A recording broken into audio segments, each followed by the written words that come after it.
अस्सलाम वालेकुम students next हमारा जो क्वेश्चन है वो है what are flame cell and why are these called so. Flame cells क्या आती हैं और इनका नाम इस वजह से क्यों रखा गया है। फ्लैट फर्म का जो एक्सक्रीटरी सिस्टम होता है वो उसकी पूरी बॉडी में फैला हुआ होता है और उसकी जो ब्रांचेज होती हैं वो सेलुलर सेटअप से कैप्ड होती हैं। उन्हें कहा जाता है जो कैप्ड स्ट्रक्चर्स होती हैं उन्हें कहते हैं फ्लेम सेल। जो फ्लेम सेल है उसकी दोनों साइड पे सिलिया की टफ्ट मौजूद होती है। सिलिया होता है इस तरह का ऑर्गन होता है, वो हम लोग फर्स्ट ईयर में पहले भी पढ़ चुके हैं। उसकी दोनों साइड पे जो सिलिया की जो लेयर्स होती हैं वो मौजूद होती हैं और उसकी जो बीटिंग्स होती हैं ना वो इंटरस्टिशियल फ्लूइड्स को ट्यूब्यूलर सिस्टम की तरफ धकेलते हैं। जो बीटिंग होती है ना सिलिया की वो इस तरह होती हैं जैसे फ्लिकरी फ्लेम सेल्स होती हैं, इसीलिए इनका नाम फ्लेम सेल रखा गया है। उनकी जो फ्लिकरी फ्लेम होती है उसकी डायग्राम होती है इस तरह से,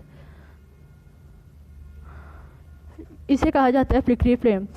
तो इसका है tubular excretory system of flatworm is spread throughout body and branches are capped by cellular setup termed as flame cell. जो फ्लैट वर्म का एक्सक्रीटरी ट्यूब्यूलर सिस्टम होता है ना उसकी पूरी बॉडी में फैला हुआ होता है और जो उसकी ब्रांचेज होती हैं वो कैप्ड होती हैं सेलुलर सेटअप की मदद से, उन्हें कहा जाता है flame cell. Each flame cell has tuft of cilia whose beating propels interstitial fluid into tubular system.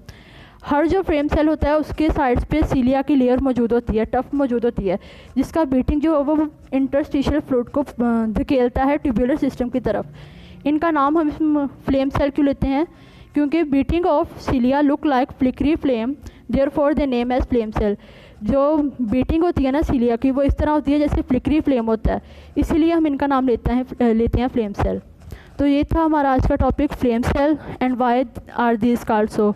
उम्मीद है आपको समझ आ गई होगी। Wish you all the best.